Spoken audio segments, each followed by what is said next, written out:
Hello, everybody, and thank you for joining me for today's Criterion Learning Series. We are going to be talking about Affordable Care Act reporting here.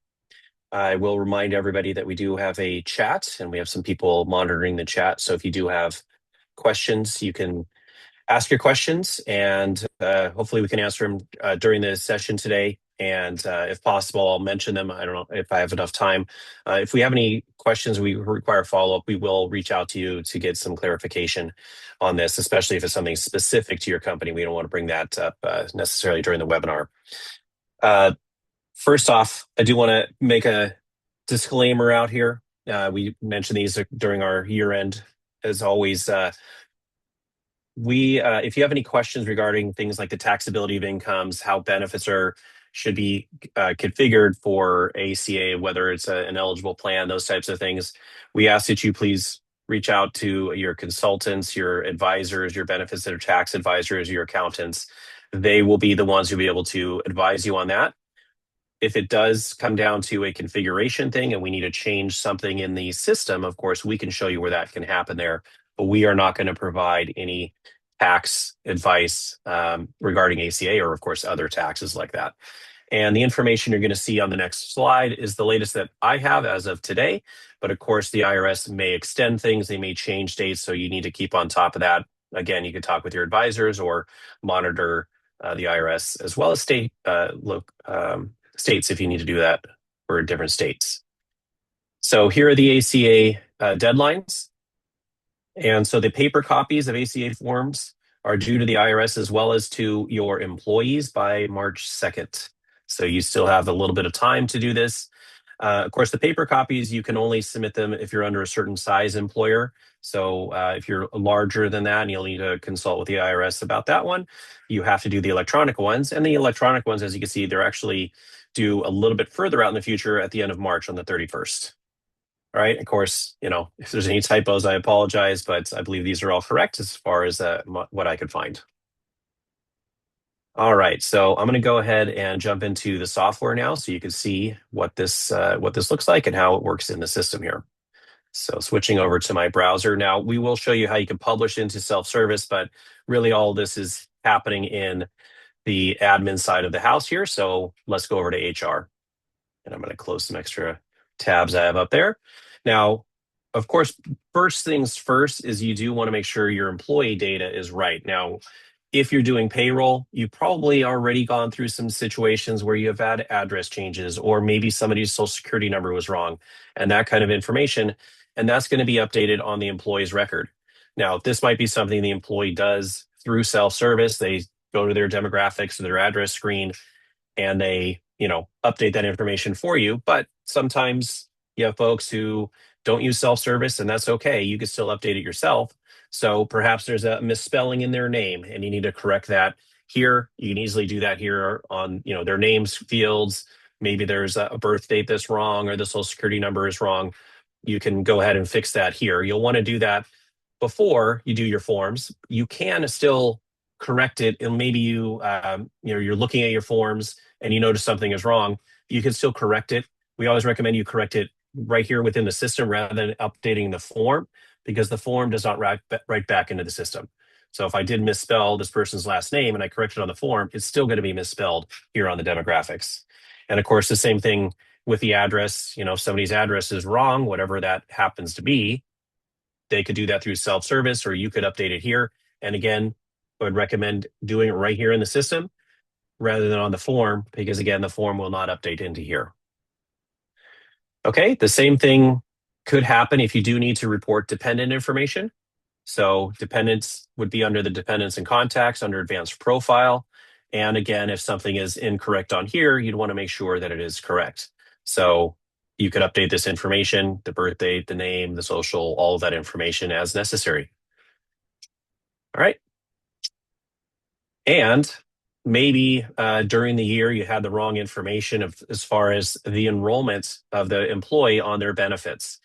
And I'm going to get into benefits setup and how you can say that a plan is eligible for ACA, but you'll want to check this. Now, just remember, if you look today or, anytime this month and in the future, you're going to be looking at the plans for this year. So if I were to go and, make a change in this medical plan, it's going to be for this plan year. and you possibly had a different plan last year that's going to be used for the reporting. Even if you didn't have a January effective date, maybe you have a June effective date, and something actually was in effect from January through June last year that you didn't have correct in the system. You'll want to hit show inactive and go to the correct plans for that year. You could sort by year here, as you can see, and you could go to the right one for the year. Now, mine are simple because it is a calendar year, but if you have plans that changed mid-year, then you'll want to make sure that it's correct in both plans. So you might need to go into here and check things that were correct, like if they really were not employee only and they were employee plus spouse, you'll want to make sure that information was right. All right, so you can go ahead and update this as necessary to reflect that. Or maybe for whatever reason, they didn't even have coverage shown on this screen and they really did have coverage. You'll want to click on add here to get that information in for that year. Just make sure you use the right years as far as that information is concerned. All right, so that's the employee information and what's going to be on their screen. So you could do that right in there. Let's look at the configuration of the plans that might be ACA eligible. So that's going to be under your benefits. All right. And you may have several plans, as I do, that you want to double check to make sure everything is correct. So you'll come down here, you'll find your appropriate medical plans. Like I have these three. And you'll want to go in and, of course, check this box right here that says ACA. This is just saying that it's an ACA eligible plan. You might need to work with your benefits provider, your broker, your accountant, whoever, to determine, is this plan ACA eligible? Because there are definitely situations where you have ACA ineligible plans and you don't want to incorrectly report that on the forms. So make sure that box is checked appropriately for the right plans. All right. And make sure, of course, you go to each plan. And remember, you may have plans that are no longer active. So I right now am not showing my inactive plans. So you'll want to make sure that your plans that maybe went away last year and you switched providers or something like that, go to your inactive plans and possibly go to, a certain medical plan. Let's say you stopped offering this plan as an example, and that is checked off correctly. All right. So that'll have to be a check you'll do on your configuration there. And these things you could go and correct. Let's say you're just in the draft portion of your forms and you realize that a bunch of people are not reporting correctly, and it's because the plan wasn't set up right. You can always regenerate the forms if you need to after the fact. If you come in and you change this, same thing with the employee data. If I go and I fix their address or something like that, I can always regenerate the forms before I've published them out to my employees and printed them and things like that. All right, so let's talk about the publishing of these and the creation of them. Now, before I get into here, I do want to talk about how you could publish out to self-service if you would like to do that. You don't have to do this, but it is an option out there. And it's not only for this. You can publish pay stubs out there. You could publish your W-2s out to these if you like. And that is going to be something where you can do document delivery.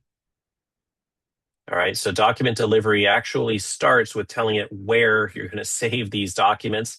So even though I have document delivery here, I do need to go up to my documents, and I would need to create a folder, if I have not done that already, where I'm going to save my ACA forms, or whatever you may want to call it. You might want to call it government forms, or tax forms, or compliance, or whoever knows what you might want to call it.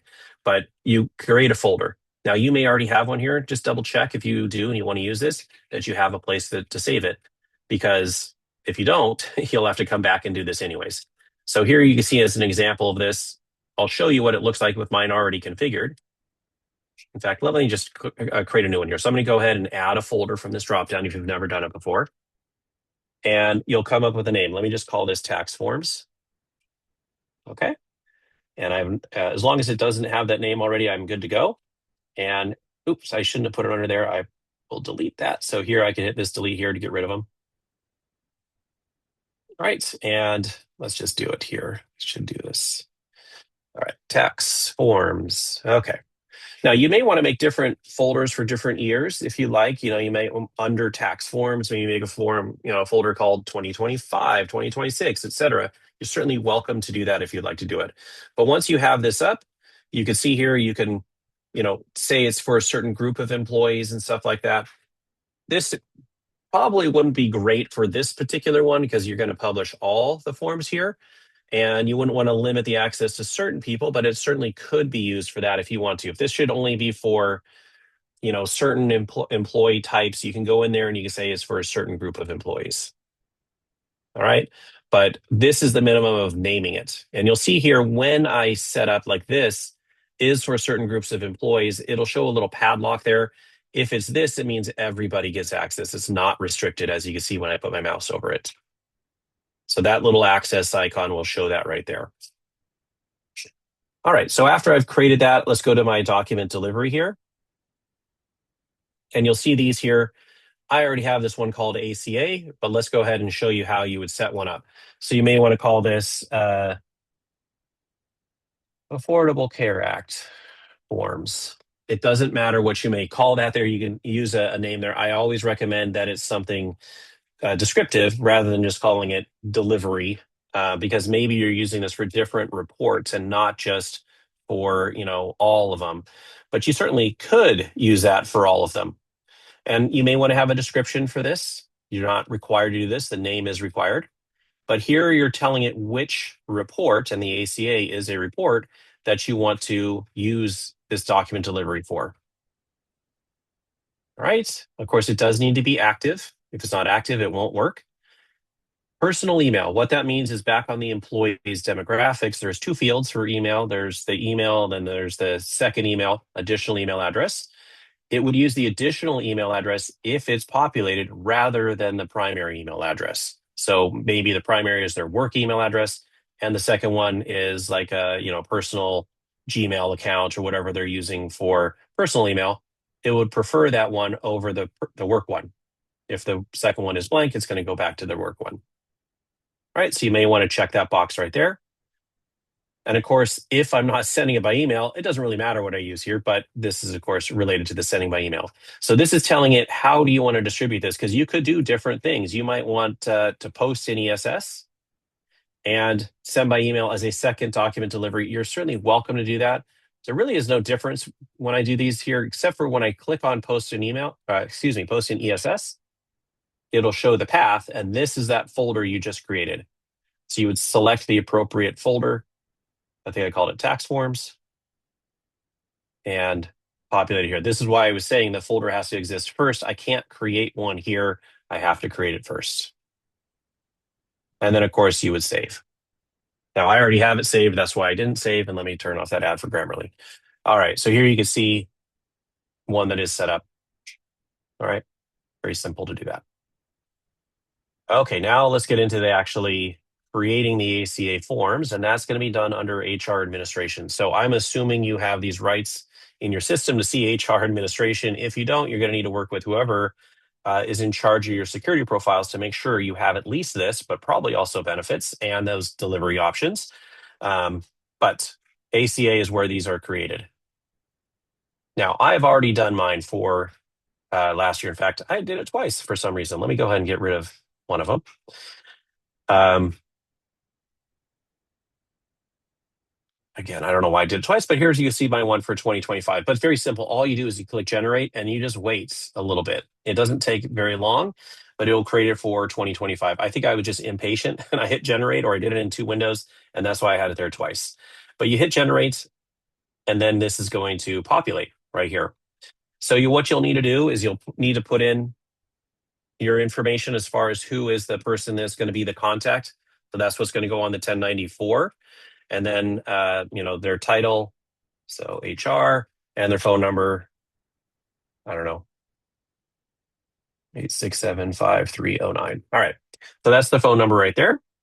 Here you'll see what has been reported for each month. So the system has gone through and calculated this based off of your, what's been happening during the year. You hired people, terminated, and those types of things. Maybe you had part-timers, whatever it was. All right, so you'll see those numbers here. And Minimal essential coverage offer. Did you do that? So you would check that there. All right, now an aggregate group. So if you have multiple EINs, you would need to indicate that this was a member of an aggregate group, and then you'll go down here and add those in here, but you do need to check that right there. All right, and of course you could edit the numbers if you totally disagree with these. Maybe there's something that you didn't set up in the system right, and maybe you mark everybody as full-time, even though they're really part-time or something like that. So of course you could edit these numbers if you need to. All right, and as I was mentioning with the multiple employers, very simple. You just come in here, you put in the employer name and their federal EIN. All right, and you can add as many as you need to. So if you got 30 different ones, you would have to add all 30. Now, as I mentioned, as you saw me do a few moments ago, if you make a mistake and maybe you, or there's just some corrections you had to make, and it's a lot of employees to correct, you might want to delete and recreate. All right, so that would be like I hit the delete button, it would get rid of this, and then I could recreate it or regenerate it for this year. But let's say I want to review everything. There's a couple of options right here to review. So first off, I could download the forms. Click this, it's going to download a PDF of all those forms. I'll let that happen in the background there. So it's going to be a big PDF, all the forms out there. It's actually, kind of doing in the background right now. And then you can go through each form in your PDF viewer, whatever you're using, or print them out. And maybe you just sit there and look at them on paper. Now that's certainly a fine way to do that. And, you're welcome to do that. You might find it easier to import and export that information. So this is actually both importing and exporting data. So when you click here, you can download those forms to Excel. All right, so you click there, you'll see it downloaded.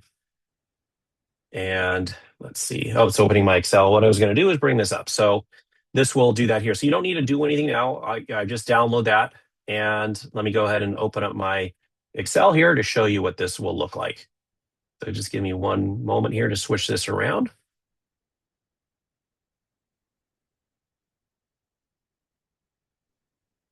So what it will do, just so you know, is going to automatically download to your downloads folder. That is not something that we have control over. Wherever you normally download things from your browser, when you hit download to download whatever, that's where it goes. It will be called ACA, as you can see in the title up here. So look for that. Unfortunately, we can't say download to this specific folder called ACA. You would have to move it after you download if you don't want it to just be in your generic downloads folder. So I just want to point that out. That's one of those questions that I received when I was supporting people on ACA, and I'm sure our team has heard the same question out there. So you'll see here there's actually several different tabs that are created right here, and you could go into each one. Now, the first one is where you could go in and you could update information about the employer. So it's the employer information. I'm zooming in here. Now, you wouldn't want to necessarily change this information just here. This is just like the employee data. If you see your EIN is wrong or the address is misspelled or something like that, go and update the employer itself. And I'll show you where you could do that there. But you could update it here, but you'll still want to go back and do it so next year it's right. Or the next time you do something that shows the address, which could include like paychecks, has the right address in there. Now, I haven't saved it, so it didn't save my name in here. But this is something where you would be able to see that in there. All right, and then you're going to see those numbers, those monthly numbers. And again, I haven't saved, so it doesn't show the check mark on there, but this is where I could do this instead. So I can actually do all of the edits I was showing you here, import it back into the system, and they'll be saved. So I do see these numbers are wrong, and I don't agree with 316 or whatever it is. I can go in there and do that. Same thing like if I want to check that you did offer, minimal essential coverage or you're part of an aggregate group. And then with those aggregate groups, I could do the entry on here. All right, so it might be easier to do it in here versus doing it in the interface in the system. And then here are the employees. And this is where I was saying you've got their names, you got their socials and so forth, their address. And I could update it here. I could go in and, maybe I see a misspelling on something and I fix it, or the, whatever is wrong, I fix it here. It will not update back into the system. Even though I hit import here, it's not updating the employee records, it's only updating the forms. So just be careful with that if you do see a problem. Now, certainly if you saw like, oh, this should say Main Street and it just says Main, You could change it here, but also go change it on the employee record. That's fine. All right, and then you'll see the different columns that correspond to those columns on the 1095. So first off is the plan start month. It should be the same for everybody. It's when did your plan start? In mine, it started in January, so I put 01 here. Well, I didn't have to, the system put it, but maybe it started in July for somebody, and it might say 07. All right. Now, if you're self-insured, that is a setting on the benefit, and you would have that, and it would show that you were self-insured. And then you have your offer of coverage codes. Now, these are codes I could never memorize, but I do have a list up. You could find them out on the IRS website and so forth. 1E in my example is minimal essential coverage, providing minimal value offered to the employees and at least to the dependents and spouse. 1A is they had a qualifying offer. There's different ones in there for different things. So you could see those codes in there. I'm not going to go over the whole list because it is available from the IRS and it talks about those things. But that's the thing there. And of course, I could change this if there was some reason I needed to do that. All right. And then we have the codes for each month. And because they were for the entire year here, I don't need to do each month here because this covers all 12 months. But you might have somebody who termed or they started somewhere in the middle of the year. And so you would see that on their specific month. So if it's blank here, these months is where you would update it. This only applies if they were an employee and they were offered the coverage the entire month. This person, maybe they termed at the end of January, and that's why it only shows 1E there. And then you'll see here, as an example, I have 1A for this one because they probably started sometime, in July or whatever it was that they started. All right, so you'll want to double check the codes are right on your folks to make sure that those are situations. What I always tell people is those situations where maybe somebody left mid-year or they left and then they came back, or they left and they came back, make sure that it's showing correctly for them, and you can update it here on the spreadsheet. All right, here, if you do need to put the amount the employee is paying there, I believe it's the employee amount, if I'm mistaken, I'm sorry. But this is if you need to report that value of the plan, you could do that there. That's only if you're I believe it's only if you're self-insured. So, but don't quote me on that one. Check with your consultants on that. But here's the two codes. This is also what's going to be on the 1095 for the employee. And so this is telling the system or the form what was going on with that employee. Were they an employee the entire time? Were they not employed during a certain month or whatever? And again, these are those, I always refer to them as the two codes because they all start with two. And it'll say, for an example, 2A means they were not an employee during the month. 2B maybe means they were, or not maybe, but it means they were part-time during the month. 2C, they were offered coverage during the month, and so forth.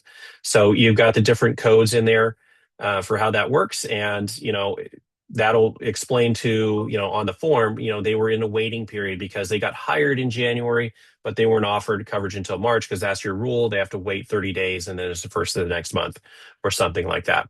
So again, you'll want to check these codes on those individuals to make sure that it's right, and you can update it here if you would like. And then if you are self-insured, you'll want to double check this information on the dependents because that is something you need to offer, which is the dependent form. And you'll want to double check this information. As I mentioned, if there is something wrong with the person's data, that the dependent's data, you can update it here, but we highly recommend you update it in the system. I always just say if it's just a handful of changes, maybe you notate them and you just go and update them in the system so you don't have to regenerate and go through all your edits again. But if there's dozens or hundreds of employee records and dependents that are wrong, it's best to update the system and easier to just do it through the system. All right, now back into the system and talk about importing it. Now I didn't make any changes, but if I had made some changes, I can import it right back in. So I would just go into here after I save my spreadsheet and I can browse and import it back in. Now, what it will do is, of course, overwrite whatever I had, whatever the system generated with whatever I put on that spreadsheet. So it'll tell me that. If I go and do that there, let me go to my downloads and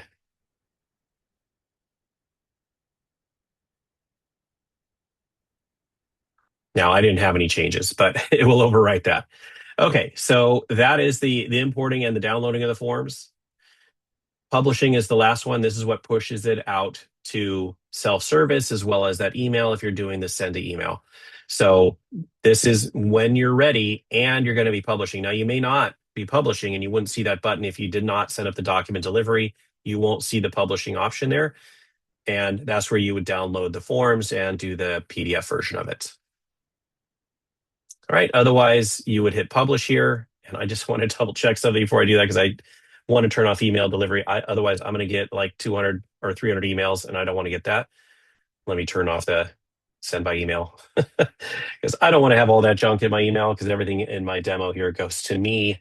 And just beware that it will send out those emails. So make sure you're ready to get any bounce backs possibly from, especially when they're using like personal email address, they may bounce back. All right, and now it's publishing out to self-service. Now this may take a little bit of time depending on how many forms you need to do. I've got, 300 plus forms, so it might take a couple of minutes to do this. But then they'll be available to the employee in self-service, and I should have left self-service open. Let me see if I can bring a window down here real quick. Here's self-service. So I would be able to see that here, that the document was available. I would see a little notification here. I don't have, his hasn't been published yet, but I see a notification that the document was available. And then I could go to that under my documents to find that particular form. So I would go to my reports and then I would go to my ACA as an example, and I would see my form right here.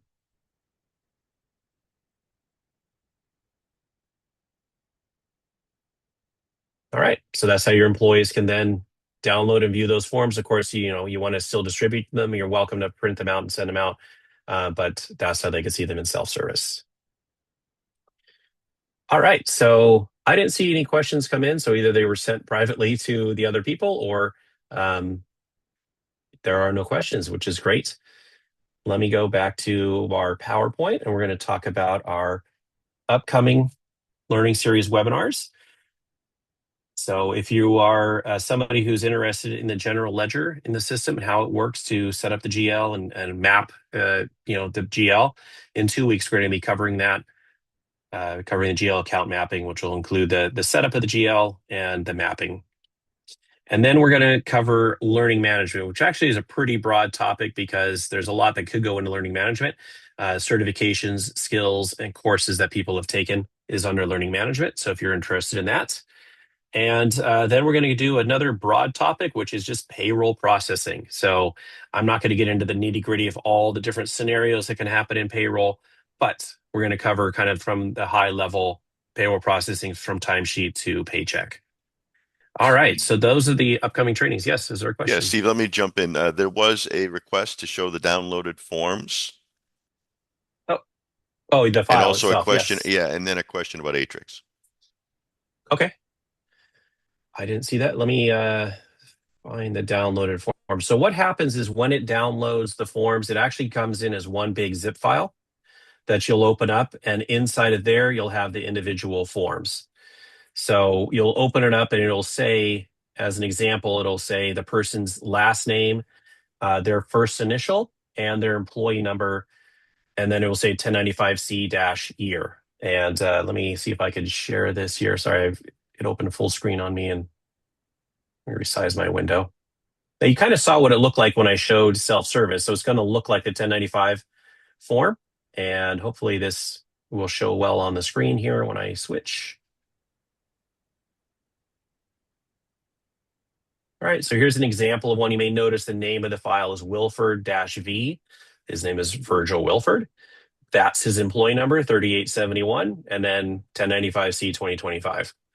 So it's the 1095C, it's the instructions, if they had the covered individuals, and the instructions about that. All right, so it's that same thing I saw in self-service, and this is what it looks like. As I mentioned, it's just one big zip file with all of them in there, and it's called ACA.zip. So again, it's going to save to wherever your downloads folder is, which I don't know what your download folder is. And I believe in there's also going to be one 1094. So shoot, it didn't open the same window, but it does the 1094 as well. Let me bring that over. You'll see what that looks like. Just have to resize it again. So the 1094 also will be in there. All right, so you'll see that, and it has the employee counts, and if you had any of the ALEs, you'd see those there. So that is that. Atrix. So if you would like to use Atrix for this, you certainly can. You have to still generate here, and then you can go into Atrix. So where that would be is, let me show in here, is you would still generate the ACA and put in all your information, save your changes in there, and then you can go down to your reporting. Now it's not here under HR reports, or I should say here under HR reports. You've actually got to go over to payroll to launch Atrix. So you go to payroll reports. Even if you're not using payroll, it's still here under government reports.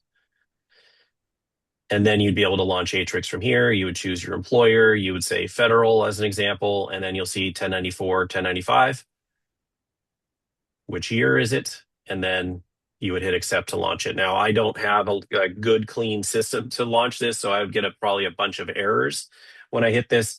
That is my fault because my demo data, I do payroll in every state, and I haven't set up every state in Atrix. You probably, if you haven't done payroll, there's really no configuration you'll need to do at all. There will be an initial thing you're going to give it your employer info, but if you've done payroll and you've never used Atrix before, it's going to ask for some state account numbers, which will be your EINs for the states.